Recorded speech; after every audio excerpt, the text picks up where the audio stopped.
On behalf of the LAA, I would like to congratulate you. You started off during a tough time as students, and many of you will probably remember that first semester and what it was like during those times.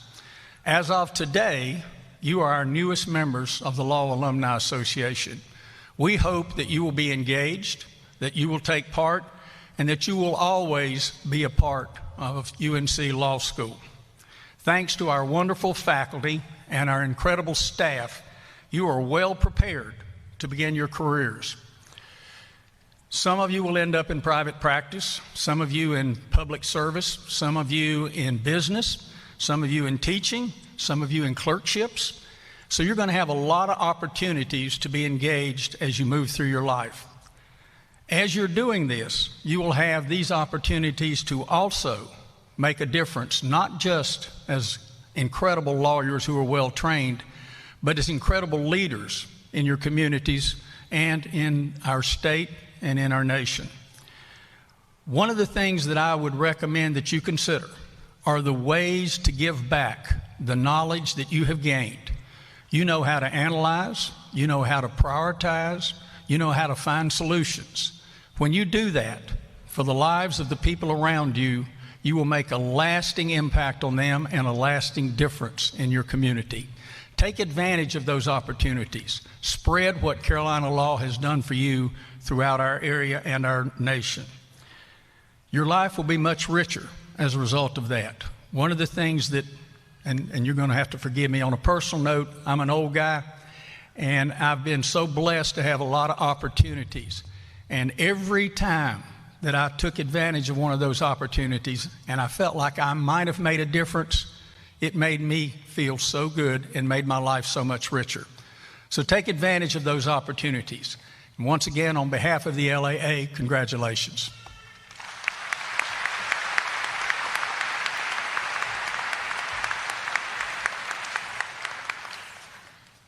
Good afternoon.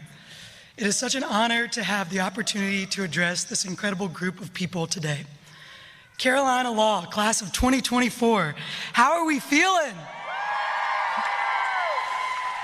My name is Wheels Moyer, and I've had the privilege of serving as the Student Bar Association president for this past academic year. The Student Bar Association is the governing body for students and operates as the law school's student government. I served as my class's president during our 1L and 2L years as well. In these roles, I've had the opportunity to meet and connect with many of my fellow classmates.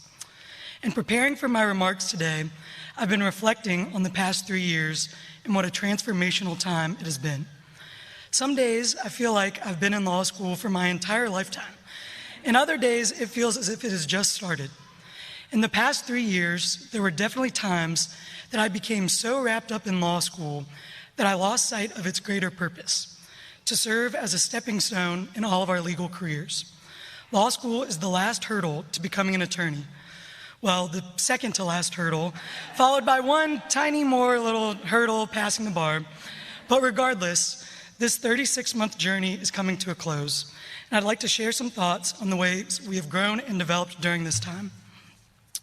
To start, there's intellectual growth. While we do have some classmates who arrive to school already having obtained advanced degrees, I think I speak for everyone when I say the academic experience of law school has provided unique challenges and rigor for all of us. But I encourage us to also appreciate the sheer amount we have learned and how far we have come. Equally important to the academic development is the personal growth and maturing. The class of 2024 has a wide age range spanning roughly 20 years and varying levels of professional experience. In the past 3 years, my have gotten married, started families, lost loved ones, had children, broken up, made a whole lot of friends, who knows, maybe even started a band. But none of us did this on our own. So thank you to all of our family and friends, both joining us today, as well as those who are offering love and support from afar. We would not be here without you all. August 2021 was a hopeful time, and not just for those of us beginning our journey as law students. The worst of the pandemic seemed to be behind us, and life was starting to more closely resemble normal. I've always been grateful that we started our 1L classes in person, or at least hybrid. While Zoom serves some great functions, it is not the best tool for community building. Much of the legal profession is inherently adversarial, but I think we as a class have done a good job of trying to engage in good faith discussion and not letting in-class disagreements evolve into personal disputes. Fast forward through 9 months of hard work. In May 2022, we took our last final of our first year, constitutional law. Just a few weeks later, the subject itself underwent drastic change as 40 years of precedent was overturned. Regardless of your personal stance on issues of reproductive freedom and bodily autonomy, I think everyone can agree that was a timely moment to be studying how our individual rights are impacted by judicial interpretation. Our second year of law school offered more freedom to take courses better suited to our individual academic interests. One of Carolina law's many strengths is the element of choose-your-own adventureness, and it's been so inspiring to see and witness the various career aspirations and practice areas our classmates have chosen to pursue. I won't dwell too much on the 2L experience. Some call it 2Hell for a reason, but I think I can go out on a limb and say that most of us agree it was a whole lot of work. I was grateful for my summer internship for reminding me that the end was in sight and a world beyond just reading cases and completing site checks existed where clients are actual people who need our help. Our 3L year began in August 2023. Yet, at the start of the semester, before we'd even adjusted to our new class schedule, our community was devastated by the impact of gun violence. Many of us were in class when reports of an active shooter circulated and the UNC campus went into lockdown. Hours of uncertainty followed. While we were fortunate enough to escape physical injury, it is a day that I know will stick with me for years to come as we hold Dr. Ji Yin's family in our hearts forever. Though no professor should ever be forced to worry about whether she or her students will be gunned down as they sit in class, I'll always be grateful for Professor Thomas, who helped comfort and calm a classroom of 80+ students. Finally, I'd be remiss not to acknowledge the absence of a dear friend and classmate of mine today. Jamie Marsicano has been unable to return to UNC's campus after being indicted for criminal charges relating to public organizing in Atlanta, Georgia. I will not attempt to talk about the merits of the pending case, but rather recognize how truly amazing it is that Jamie is still graduating on time despite these challenges. We all know that completing law school is hard enough. I think few of us can imagine the difficulty of finishing coursework while also aiding in your own defense. It has been unfortunate to see due process rights turned on their head, and a shame that Jamie, who is kind, brilliant, and welcoming, was viewed with a presumption of guilt rather than innocence. Jamie's treatment by the UNC system is a reminder of the legal landscape that we are entering today. This is a precarious moment for the political environment of our state and the judicial integrity of the nation's highest courts. Despite some of this uncertainty, I'm confident that Carolina law has prepared us well for what lies ahead. The title of lawyer carries recognition from the community, as well as an expectation to counsel and advocate on behalf of those who need us. I truly feel honored to know each of you sitting before me, and I'm excited to follow along and see what comes next in everyone's professional journey.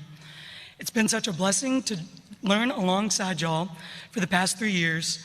I'm forever grateful for this school and the relationships it has brought me and the opportunities that will follow.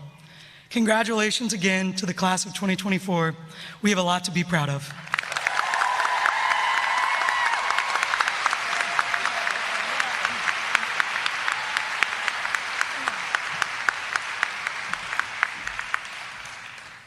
Thank you, Jim and Wheels. At this time, I have the honor of recognizing graduates who have distinguished themselves in various ways. First, I would like to recognize the 2024 inductees of the James E. and Carolyn B. Davis Society. The Davis Society is named for Jim and Carolyn Davis. Jim was a 1973 graduate of our law school who died only 8 years after his graduation. Carolyn died 2 years later. The Davis's family and friends established an award at Carolina Law to perpetuate their memory. The award recognizes each year 8 outstanding third-year students nominated by faculty, staff, and their peers who have demonstrated the qualities Jim and Carolyn Davis embraced and modeled. This year, 39 members of the class of 2024 were nominated by faculty, staff, and fellow students. From those nominees, 8 were selected as this year's Davis Society members. These students embody what it means to be a leader and to serve. Exceptional, advocate, compassionate, pillars of our community. These are just a few of the words that describe their generosity of spirit and their motivation to succeed. I invite each of the 8 to stand and remain standing as I call out their names. Please hold your applause until the last name is read. Jess Erico, Kara Francois, Sonny Frothingham, Alexander Gooden, Jessica Hobbs, Haley Mariano, Wheels Moyer, Emily Zoffer. Congratulations to each of you.